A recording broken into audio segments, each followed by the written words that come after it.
మరో బ్రేకింగ్ చూస్తున్నాం. కర్నూలు జిల్లా చిన్న కాటేరులో ఉగాది వేడుకల్లో అపశృతి నెలకొంది. ఏకంగా 17 మంది చిన్నారులకు విద్యుత్ షాక్ తగిలింది. ఉగాది ఉత్సవాల సందర్భంగా రథం లాగుతున్న సమయంలో కరెంట్ తీగలు తగిలాయి. షాక్ గురైన పిల్లలు రథంపై నుంచి ఒక్కసారిగా కింద పడిపోయారు. దీంతో చిన్నారులకు తీవ్ర గాయాలయ్యాయి. వారిని వెంటనే కర్నూలు ప్రభుత్వ హాస్పిటల్కి తరలించి చికిత్స అందిస్తున్నారు. వారిలో పలువురు పరిస్థితి విషమంగా ఉన్నట్లు సమాచారం.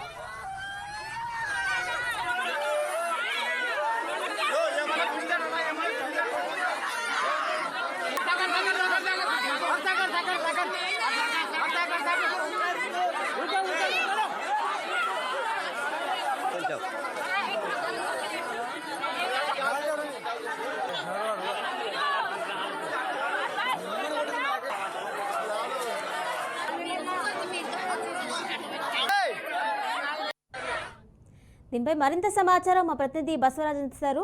బసవరాజ్, చెప్పండి, కర్నూలు జిల్లా చిన్న కాటేరులో ఉగాది వేడుకలు అప్షూట్ చోటు చేసుకుంటూ తెలిసింది. దానికి సంబంధించిన డీటెయిల్స్ ఇవ్వండి. కిరణ్మయ్, చిన్న టేకూరు అంటే ఉగాది సందర్భంగా చిన్న టేకూరు గ్రామంలో ఆంజనేయ స్వామి రథోత్సవ కార్యక్రమం జరుగుతూ ఉంది. అంటే ఈ సందర్భంగా ఏదైతే రథోత్సవ కార్యక్రమము ఊరేగింపుగా పురవీధుల గుండా వెళ్తుందో ఆ సందర్భంగా అంటే అనుకోకుండా విద్యుత్ ఘాతానికి రథం లోనైంది. అంటే షార్ట్ సర్క్యూట్ ద్వారా విద్యుత్ ఏదైతే రథానికి స్ప్రెడ్ అయిందో దానివల్ల ఆ రథం లాగుతున్న సుమారు ఒక 15 నుంచి 20 మంది పిల్లల వరకు ఈ విద్యుత్ షాక్కు గురయ్యారు.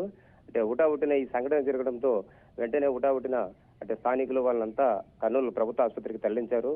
ప్రస్తుతం వాళ్ళ పరిస్థితి అయితే అంతా బాగానే ఉంది. ఎమ్మెల్యే పాండ్యం ఎమ్మెల్యే తర్వాత నంద్యాల పార్లమెంట్ అభ్యర్థి వీళ్ళిద్దరు కూడా హాస్పిటల్లో పిల్లల్ని సందర్శించి అంటే డాక్టర్తో వాకప్ చేసి అంటే మెరుగైన చికిత్స కోసం సిఫారసు చేయడం జరిగింది. ఏ ప్రమాదం అయితే లేదు Kiranmay. Right Basavaraju, thank you.